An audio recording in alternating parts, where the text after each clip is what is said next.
Well, everyone, thank you for being here today, and I'm extremely thrilled and pleased that we have Ms. Stephenie Meyer with us. She is the New York Times bestselling author. These books have kind of created a phenomenon within the young adult market, but I think it's also good to note that it's not only within young adult, but I think there's also an adult crossover appeal. And I think when you look at who we have here today, you know, we have a range from 14 to 34, which I think really kind of covers your fan base. So I'd like to kind of start out there and say, were you surprised writing your first novel, and you're writing for young adults, you're writing for teens, but to look and see that there was that adult crossover appeal, that there were so many fans that are like 20 and up?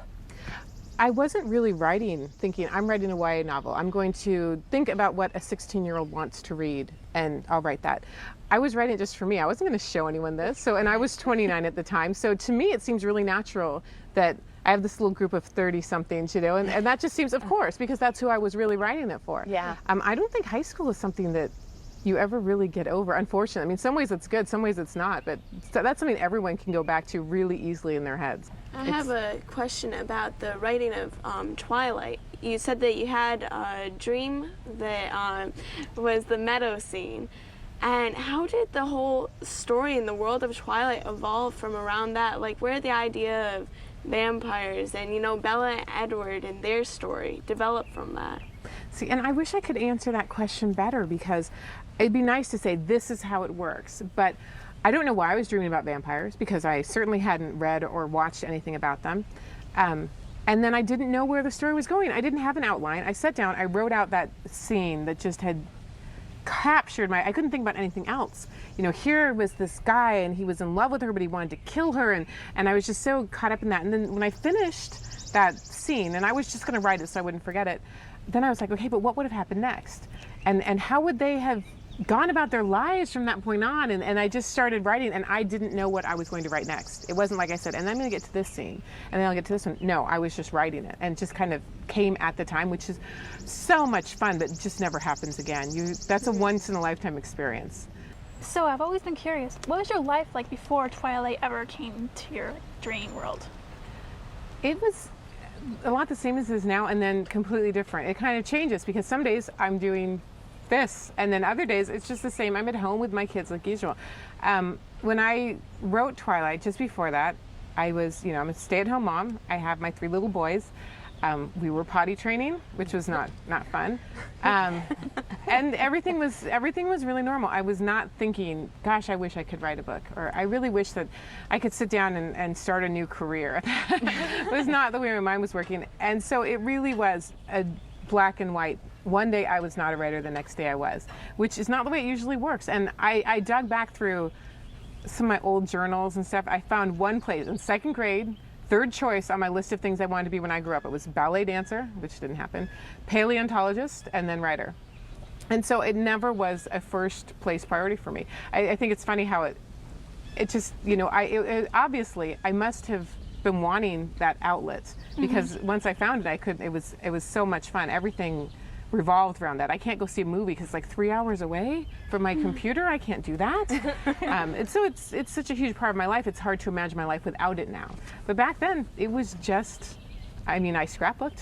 there wasn't a lot. I had a lot more free time, I think. Mostly it was just kids.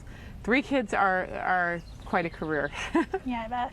How did Twilight become from being your secret that only you and your sister were going to read to being published? Well, there were kind of 2 factors. One was the shock of having finished what I then had to realize was an actual book. I mean, I didn't know how Word pages translate into actual pages, but this was pretty long. You know, I knew it was a good size thing, and I had finished it. It was complete, and I've never finished anything in my life. I was like, I wrote a whole book. And then the other thing was my sister, who, if she had lived in Arizona, probably would have physically kicked me.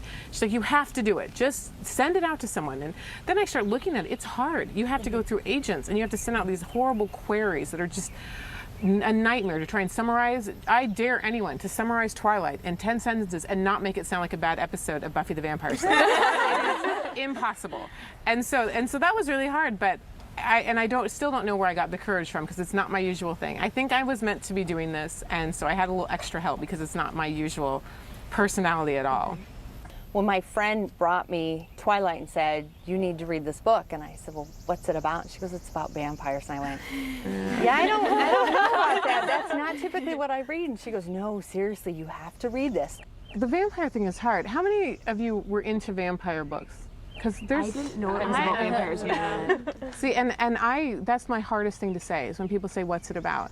And which should be easy for an author. And I just have to say, ugh, it's about vampires, there's romance. And you just know they're going to cringe. They always do. Everybody thinks it's hokey. Oh yeah. A couple of people will idea say, how oh, I to love describe vampires, it. that's why I picked it up. But most people, it's not really a vampire thing. Yeah, so. no. See, I usually preface that before I hand it off to someone saying, it's about vampires, but it's really not. It's more about the relationship and the romance. So I always say, it's not like it sounds. That's a hard part. But so nobody here was a real vampire fan. I was. I was into Buffy and all that. That was my favorite show for like years. I like watched every episode. See, and I've never seen it, but my sister, the one who got to read Twilight when no one else did, she was, and I didn't know that, she had kept that her dark secret. So when I told her that it was about vampires, she's like, oh, I love that. I'm like, you do? We were both just shocked with each other, but I can't watch Buffy now because I can't watch anything vampires because it messes me up. No, Because you have your own idea and concept of it, which makes sense. You don't want to see something that's too close and think, oh my gosh, everyone's going to think I ripped this off. I mean, even if they think that, I don't want to know they're thinking that. Right. Yeah. Now, do you, I know that there are people who are hardcore Edward and who are hardcore Jacob. Have you met any that love both? Or, Oh, yeah. Okay. There are people, most people, you know, I would say 50% are Edward and nothing else. And then you have about 30%, 40% that Edward's the best, but Jacob's still pretty nice. And you have like 10% that, you know, they're kind of torn. And then, you know, 0.5% that love Jacob. And they're a small crowd, but they're very loyal. My mom is I the finally Jacob. got her to read the books. She absolutely hates Edward. What? That was the first thing I asked when she read it. So what do you think about Edward? I hate him. He's horrible. Is it because he's like a century plus older than Bella? She just thinks he's a creep. I was like, no, but she's absolutely in love with Jacob. Boys tend to like Jacob better. I think they can identify with him, the idea of being the underdog, no pun intended, and you know, just not being perfect. And that's one of the reasons I love him is because he says stupid things sometimes, and he doesn't always think through what he's going to do. And Edward's so careful, and Jacob just messes up all the time. And for me, that's really endearing. But Edward's such a gentleman. That's why too. Right, but you can see where Bella is sort of torn between the two because Jacob is more reality than even though he is a werewolf, he has that more grasp on humanity than Edward does. He does have a more human feel. She always describes him as the angel. So well, Jacob's very earthy. He is realistic, and I'll have people say, "Is there really an Edward out there?" And it's like, no. For that, it's not gonna be a pleasant journey. But keep your eyes open for Jacob because there are a couple of those. There's very few of them, but he's fantastic. If you can find a Jacob, you're really doing well. Edward, no. Nobody's that good luck. Edward is so mature. I mean, he has lived life, and Jacob is so new, and he acts like a teenager, and he is a teenager, and So it really parallels Bella, I think, because Absolutely. I mean, with what Edward's been through and what he's seen, he does have that sophistication because of his age, and then you've got Bella and Jacob both going through the same teen angst, even though she does love Edward, you know, so they're going through it almost together. I actually wanted them to kiss when they were in the kitchen right before the phone rang. I wanted it, even though I want her to be with Edward, but I just wanted them to have that little moment. You know, there's a lot of people who say they were screaming no right then. They're so against it, but I was like, no, I kind of wanted it. That was a really fun scene to write. It was, you know, just right there on the edge, and you're like, okay, are they going to kiss? And the phone's going to ring. Dang, you know. Oh, man. Yeah, it would have been fun to see that. What I think also is amazing is the online perspective. So when I was younger and reading, never did I have the accessibility to an author. Or you could write a letter, but unless you talk to your friends, you had a hard time expressing, you know, just what that author meant to you, or, you know, like Judy Blume, something along those lines. And you can go online now and see the YouTube book trailers, and you can go on to Twilight Lexicon, and you can see the blogs. So the accessibility that readers have these days with the authors just amazes me. And how do you look at that phenomenon, look at the love that they have for you and these characters in the series? And It's really overwhelming. I think the coolest thing, though, is not the accessibility to me, but the accessibility to each other. Because I didn't have that. When I was reading Anne McCaffrey, I had my sister, and we would sit there and go, oh my gosh, I love this, and she'd say, I love this. If I could have gotten online, if that had existed back in the Stone Age, I could have found like 40 people who would sit there and we could all talk about it. And I would have probably written fan fiction about Anne McCaffrey stuff because I was so in love with it. To be able to find other people to talk about your obsessions I with have friends all over the country. gift. In other countries. I have friends in Norway and Texas and Florida. Yeah. It's and I know amazing we how spoke you to can do this that. earlier, but it crosses ages. And just sitting here with you folks, it really feels like a connection.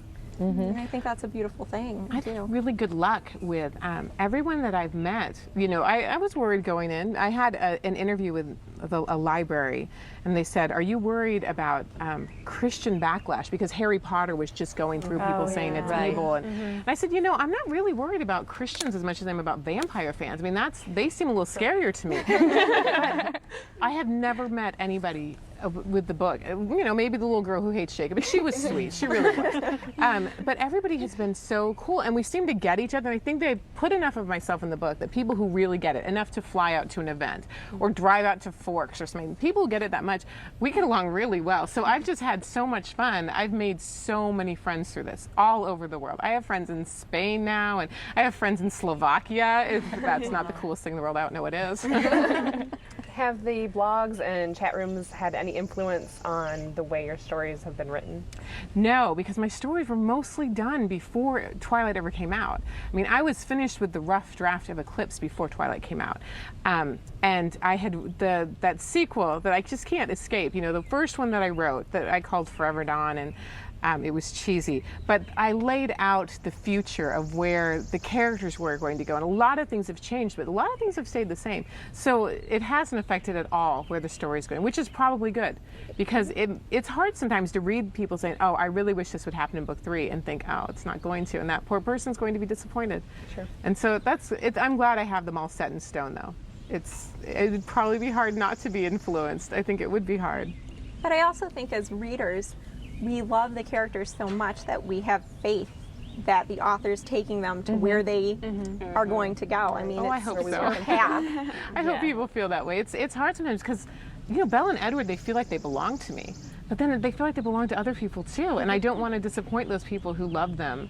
I don't think I will. I think that the characters all really stay true to themselves. So it'll be interesting to see. I am anxious for Eclipse to come out. I do want to see the thing. And I think the quote of the day, a secondary fun thing about that I didn't realize is how much fun it's going to be for you guys to find out where the quotes actually are. And you'll be reading through, you go, oh, that's what it meant. And it's going to add a whole nother layer. So I'm really excited to see how that goes over too. Like what time of day, like with your kids and all, like what time of the day that works best for you to writing? For me, it's mostly at night because that's when they're asleep, and that works really well with vampires. Not so good with getting enough sleep. But for me, the writing process is really evolving. When I wrote Twilight, I wrote it from chapter 13 to the end, and then the beginning to catch up, which I thought would take like 4 chapters, and it took 12, which is very much how I write. Everything takes longer than I think. And then with New Moon and Eclipse, I just was bouncing around between scenes that I like best. And I really like that style of writing. But then when I was working on my science fiction novel, I wrote it chronologically straight through, which is horrible because you get to a stopping point and you can't break through it. Yeah, I hate those. It's really hard. And then with Eclipse, you know, I just say, okay, well, I'll work on something else now. But ever since I did that, I'm having the hardest time breaking out of it. So now I'm writing chronologically and not liking it, but I have been able to kind of push through the hard spots. But it's really fun. If you ever wanted to try it, I highly recommend just writing. You have to have kind of an outline when you work that way. You do have to have an outline, and just start with this scene's going to be the most exciting, so I'll write it, and then I'm going to go back and do this one, and then I'll get this one and that one, and it's fun. It's really a fun way to write. How much do you usually write at a time? Like, do you write a whole page or a couple of pages, or? It's entirely dependent on the day and what my kids are going to let me do and what else is going on in life. But on a good day, I can get a chapter done. Okay. And with the first day with Twilight, I wrote the whole chapter 13. I just sat down and pounded it out. That's a really good day. Mostly, when I'm really in the writing groove, I get 5 or 6 pages a day. The music you listen to influence the way you write? You know, I don't know if it does or if it's that I put on things that fit the mood of what I'm writing. I mean, with Twilight, it was all Linkin Park. I had Meteora and Hybrid Theory in an endless loop over and over again. And after a while, it becomes background music. But the thing about Linkin Park is they're great for action scenes because they have that driving beat and it kind of keeps you going. With book 2, of course, completely different mood. I was listening to Muse the whole time, and like Marjorie Fair and all this other really depressing. I mean, Muse isn't depressing, but I was listening to the really like, you know, everything is over and why should Placebo. I keep living? I thought about Placebo, like, especially Med CD. That makes me think of New Moon a lot. I didn't discover Placebo until I was working on book 3, Really? and there will be a Placebo song on the soundtrack for that one that fit in so well. I heard it when I was in Washington. I was like, oh my gosh, this goes with that scene. I love it when that happens. I love finding songs, but I think I just tend to pick music that fits the mood of what I'm working on. Action scenes, you have to have some good, strong beat. Yeah. It's a lot of fun. I can't write without music. So we're going to find out more about Jasper in the next book, you said? Yes. Because I'm really curious. There have been a lot of stories that have been kind of waiting. You know, Rosalie. I know. And I she gets noticed to tell it in her own words, and so does Jasper. So you get to hear it from their perspective, which is nice. And you know, I wanted to do it that way. Edward could have told us what their lives are like. He could have told Bella, but that's not fair. You know, they need their chance to say it in their words. The last time I read Twilight last week, I was reading through, and that's when I realized we don't know anything about Rosalie. I was reading it and I was like, you know what? We don't know anything about her except that she was meant for Edward. Yeah, I've read a lot of speculation about Rosalie, and to me, it seems really like obvious. Like, of course, this would be Rosalie's backstory. It makes sense. It fits all her character traits into it. But no one's ever gotten it. Not that I've seen. So maybe somebody has, and they'll say, "Oh, I had it right. Look," but I haven't seen it yet. And to me, it seems really obvious. So we'll see if after you read it. I just can't imagine it happening any other way. So we'll see. Do we get more on Alice in the next book too? Because she's my favorite Cullen other than Edward. Oh, Alice is always a part of the story. You know, she's the one I can't stay away from for more than 5 seconds. You know, Alice has to be a part of everything because she's so much fun. She makes me laugh. I love her. The characters that make me laugh most. Alice is always cracking me up. Jacob makes me laugh all the time. He's so funny. And a lot of what he thinks isn't in there. But I know what he's thinking, and it's really funny, trust me. So, he's just such a little smart aleck, you know. I love that. So it's fun to have I like the funny stuff. It really makes it work for me better. So I'm glad that this book, more of that, got to come out. Back to Rosalie, will we get more of her background in the Eclipse? Yes, you get her whole story. Oh, that's good. And it's fun. When I get to have them tell it themselves, then I get to be narrating for them, and looking at the world through Rosalie's perspective is a really interesting way. I did a little bit of Rosalie on my website. Because so many people were curious about that conversation between her and Alice. They wanted both sides. That little extra. And to put myself in her shoes and look at the world her way, because I do not understand the world as it looks to someone who's always been the most beautiful person in the world. You know, that is not something that computes with me. I don't know how to see things that way, and to have your world shaped around the way you look is an interesting concept. So I had fun with that. I don't know. I had one letter once from a girl who said how much she identified with Rosalie and how she really appreciated that character. And I was thinking, oh my God, that frightens me. I didn't know there really were people like that. And oh wow, you know, Bella I find much more easy. You know, just little girl with brown hair. I can understand that. It's easy to identify Bella. That's one of the things about the books, though. Is that you guys agree? Like when you read it, do you like take that person? Yeah. You're almost. It's like you're falling in love with Edward, and you're heartbreaking because he's gone. And then you're super excited because he's back. And exactly. But then on the other hand, you don't really think about, you know, like Rosalie or anything. And then towards the second book, you start to. I know you realize that she's there, and she still there, doesn't and like you kind of wonder about what's going on with her at the same time. For me in Twilight, my feelings were set in stone about Rosalie. I didn't like her. She was a little snob. But when Bella was talking about her mortality, and Rosalie was like, well, it's because you have a choice, I kind of felt some more compassion for her because she does care for Bella. Exactly. But she doesn't want to show it because she wants to be human still. I like that about Rosalie. Rosalie has a lot of unhappiness, you know, and that comes out in most people I know who are unhappy are not very nice to people around them because you can't be. It's really hard to be nice when you're miserable, and so you know it's interesting. I still wouldn't call her to go out to a movie. I'd call Alice. You know, but I do understand her. I have sympathy for her, but you know, she's not somebody you'd want to hang out with as much as some of the other characters. Yeah, on identifying with characters, I know that I find my friends and, you know, other people that I've talked to through, you know, the lexicon and things, talking about, you know, oh, well, this person is just like, you know, Bella or like Rosalie, and it's so neat to be able to identify with these characters that you created.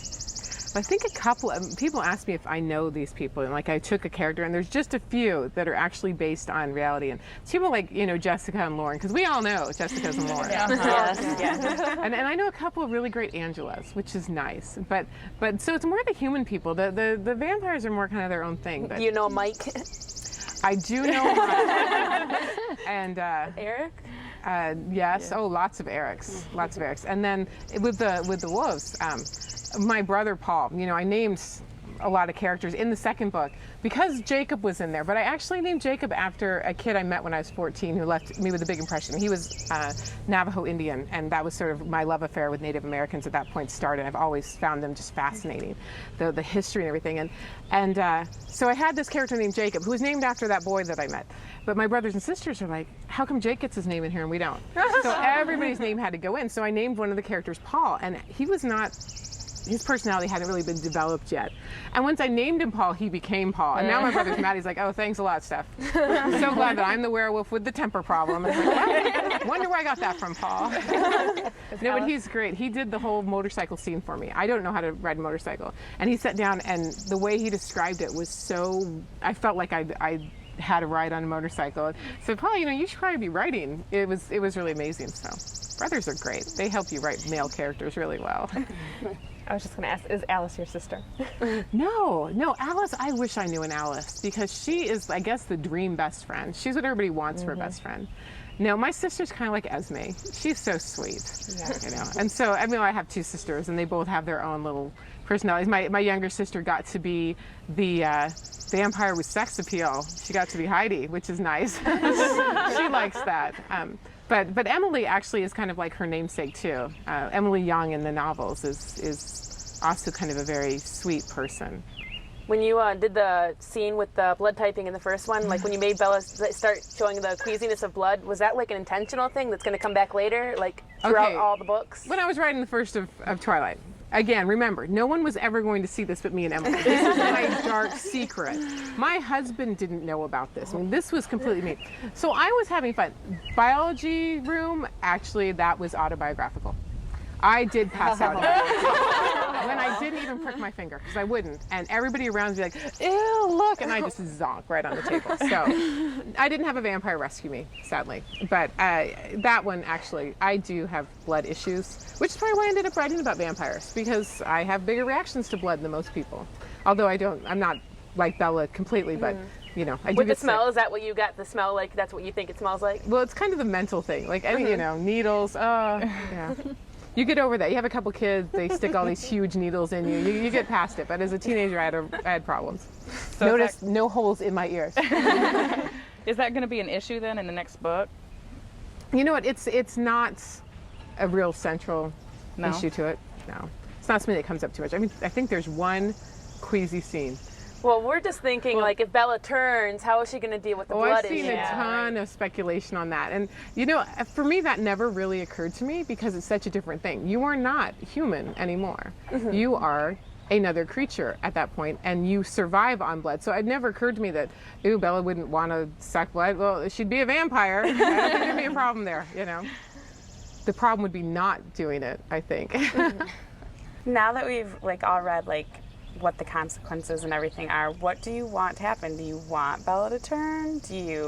I'm kind of torn. Yeah, I agree. At first, I absolutely wanted it. Like when I was reading that last page in Twilight, I was like, oh, did it happen? And then I reread it. I was like, no, he didn't do it. And so when I read New Moon, though, I was like, maybe I don't want her to change. Yeah, I'd miss clumsy Bella. Graceful Bella just does not sound the same as clumsy Bella. Yeah. Then I wondered how it would affect their relationship if she was a vampire and she didn't have all of her human moments that he's so infatuated with. You also really have to think about, because didn't he turn Rosalie, that Rosalie kind of drifted away from him too. So would Bella Carlisle changed Rosalie. Oh, did he? Carlisle my bad. Edward has never. That's a really difficult thing to do. It's not easy. Carlisle's the only one who really has the self-control. But Rosalie didn't so much drift away. They never got along. Day one. First thing Edward said drove her crazy. So you'll get to see that. That she doesn't like him very much from the very first time. She loves him like a brother, but they have never gotten along. They have personalities that do not mesh well. Oh, does everyone agree with Carlisle that like if Edward were to turn Bella, that do you think that his soul would be redeemable? Like, would he get that back or can make up for it? I think he still has a soul, but he just doesn't see that. I mean, he has to have the soul to have compassion and stuff like that, but I don't know why he doesn't think he has one. He has the soul to love Bella as much as he does when her blood calls to him. Souls are tricky because, everybody has a different definition of what they are. And for him, he has a really old school, how he was raised in the early, 1900s. A soul is something that, vampires could not possibly have because obviously they're evil. So he just sees the world that way, and it takes quite an adjustment. Well, Bella makes him adjust everything, He has to change everything for her. Now, with Midnight Sun, from Edward's perspective, which, again, those of us at work, when we read both books, we were both enthralled. And then somebody went on your website and said, oh my God, you have to go on Stephenie Meyer's website. She's rewritten the first chapter of Twilight. It's from Edward's perspective. Everybody get on there. And it just, the buzz, I mean, we sent emails alike. And again, it was just amazing because Edward constantly in both books tries to tell Bella, I'm a monster. You really shouldn't be near me. There's danger. And we as readers, at least I felt, oh yeah, there probably is, but it's love. It's all about love. And then you see it from his perspective and what he thought when he first saw her, and then what he had planned to do in the biology class. And then you really get a sense of there really is a monster in there. And I may get the line wrong, but the line was, the monster in the mirror mocked me. So there's that line for him where he doesn't want to be that monster, but it was just enthralling to see that there was that rage inside of him. Well, and as soon as you read that chapter too, you really felt the depth. Yes. And I went back and reread the books immediately. Yeah. Probably made more sense after you read the first chapter. Yeah, that's what he was going through. I understand now. And what a challenge he had. It was lovely, yeah. Yeah, it made me think of Twilight in a different perspective, because I did go back and reread and think, well, if he was thinking this here, what was he thinking here and here and here? And I read that now. When I reread Twilight, I'm like, I wonder what Edward's point of view is right here. I was doing that last week. I was like, I was doing that with the chapter where he was in the car and he was listening, and I was like, I wonder if he was really in the car or if he was out driving somewhere and he just, so fast. It's like, yeah, it's like, I really just wondered. And do you do that with any of your other characters too? Like for New Moon, Jacob, like there's so many things. With Jacob. Oh, okay. I did a shorter thing. It's a big commitment to take it from another character's perspective. I can do it for just about anyone. If you give me a scene, I know what everyone's thinking. All of my side characters are really, really important to me, and every line they say, to me, it matters a lot. It's not so much other people, and it's very easy to X them out, but it's like, oh, but this was important, As a writer, I think you just do that. But with Edwards, I know him so well. We're actually more alike personality-wise than Bella and I are. And so I really he sees the world in a very, this is right, this is wrong, this is a line I can't cross. And Twilight is all about him crossing a line that's extremely important to him that he not cross. And so he's very torn up. And I felt really bad when I first started reading fan fiction, which I don't do anymore. I didn't know what it was, and there were like 30 stories online, which is not unmanageable. And I was like, really? They're writing from my character's perspective? How interesting. And then all these Edwards are just like, it's so easy. I'm like, they have no idea. It's not fair. And I started feeling like, Edward's not getting his due, and that's where the idea first came to me. I don't think I'll do that for another character. To that extent. Right. But it is fun to switch off sometimes and think through the different thoughts. And I did do a little bit on Jacob just because to me, it blows my mind that people could think that Jacob has some kind of ulterior motive or that he's this sinister character. But some people were reading him that way, and I was just shocked because to me, he's so open and innocent. And so I had to go through and just give a little bit of his perspective. Not that it stops people from still thinking he's sinister. If you want to, you can think that. I've heard a lot of people say, "Oh, I want him to die in this next book." Why? I got this sweet little girl in Connecticut, and she comes up, and I'm signing books. She's like, "I'm worried about Jacob in the next book," and I said, "Oh, honey, don't worry. I love Jacob." She goes, "No, I want you to kill him." I'm just like, "Oh, how can you want me? Oh, that's so mean." And then I kind of wanted to write something mean in her book. How can you not love Jacob? But you know, everybody brings into it their own thing, and some people are so in love with Edward that they really have the blinders on. Oh, I'm completely in love with Edward, but I like Jacob still. I like people who can appreciate both, because they're two very different things. Yeah. You know, and Bella's mature for her age, and Edward kind of touches that part of her, and then Jacob lets her be a kid again, and so I like her being able to have kind of both options. Through the editing process, what is like your favorite scene that you had to give up that you didn't want to out of both books? You know, editing is always a killer, and every line you feel like you didn't put anything in there just for fun. Generally, it had a reason, and so when someone puts an X through it, and you think, oh, but wait, isn't this going to affect something later? And it usually does, which makes you have to. Oh, the editing is hard. One of the things that I always have missed is Evil Phil. Because originally, Phil was not the guy that, I mean, now I can't even, I wish he had changed his name, because Good Phil is so, I mean, he's just fun. I love Good Phil, you know, he's really cool. And I'm glad that he's with Renee, because Evil Phil wasn't, you know, not as good for her to be with. But when I was writing the beginning of this, in my head I'm thinking, okay, by chapter 6, by chapter 3, we're going to be in Fantasyland. And I didn't know that on the back of the novel, it was going to come out and say, Edward was a vampire right there on the back. Yeah. That wasn't what I was planning. So I kind of want people to be really grounded and feel like this is people I know and situations I've been in and I understand. So when Bella has to go live with her father, originally, I had 3 friends in high school whose moms got remarried. Every single one of them, there were issues with the stepfather, because you have a pretty 17-year-old girl in the house and a stepfather. There's just awkwardness, and none of it ever turned anything horrible, but it is. And one of them moved in with her father because she just felt a little off. And so for me, originally Phil was a lot older than Renee. He was Bella's high school principal, and he just made her uncomfortable. And she didn't want her mom to figure that out. She felt really bad. She knew if Renee figured out that Phil was making her uncomfortable, Renee would probably leave him or do something drastic, because that's how she was. And she didn't want to make her mother was happy with Phil, so that's why she left. And it made the first conversation with Bella and Edward a lot more intense, because he picked up on that when no one else ever had, and actually had this moment where he kind of wanted to kill Phil, which I thought was funny. So I missed that. And you end up sacrificing things like that when you edit. You do miss a lot of scenes, but then you get to write new ones. And my little editing thing that I think probably drives my editors crazy is, you know, they get this book and it's so long, and like, okay, we're going to cut this down. And so I do all the cuts, but then I'm adding things in, and it always ends up longer than it started every time. I always loved long books. When I was a kid, I would pick the one off the shelf by the size of the spine. I didn't want something that was going to be over right away, you know, so I read Gone with the Wind when I was like 8, because it was the biggest one. When I originally picked up Twilight, that's why I picked it up. It wasn't because of the anything like that. I was going on vacation. And I wanted something to read that would last me. So I picked it up, and I actually started reading it 4 days before I left for vacation, because I ran out of stuff to read. I was like, I won't finish it. It's 500 pages long. I was done with it 2 days later. Because the book literally takes you into its world and makes you sit and read it. You're completely stuffed in. Exactly. I couldn't put it down. It's tantalizing. It just is. It just grabs you and makes you read it. I actually listened to Twilight, and I remember, because I have a long commute, and I took the CDs in the house with me so that I could finish listening to it, because I was so engrossed in it. See, and I can't even listen to the audio. I mean, it's beautiful, and Ileana has a gorgeous voice. I got to sit in on some of the recording, which was so cool.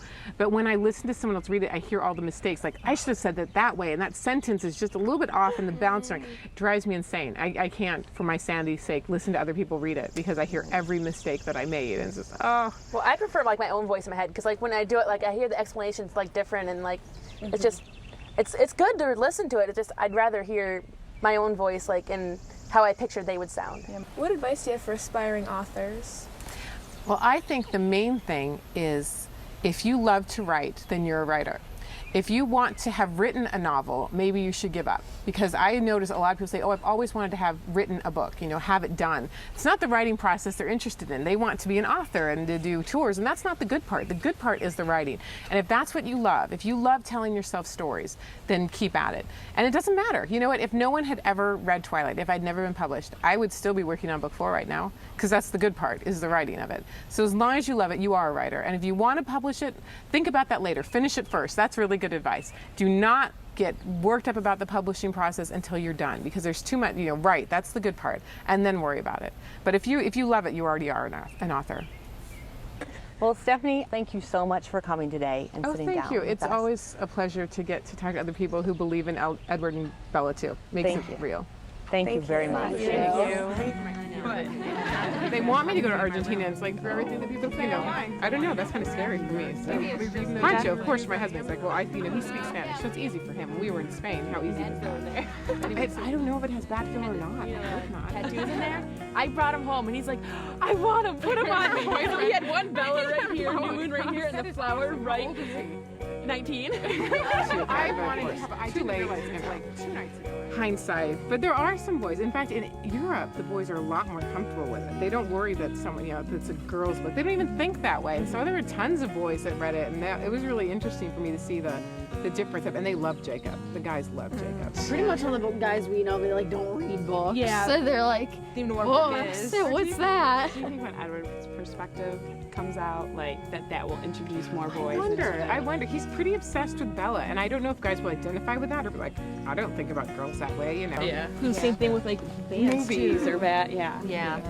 Yeah, I decided I want to get the Spanish version of Twilight so I can read it because I'm a Spanish major in Really? college, so I want to get the Spanish version and read it. The Spanish version actually has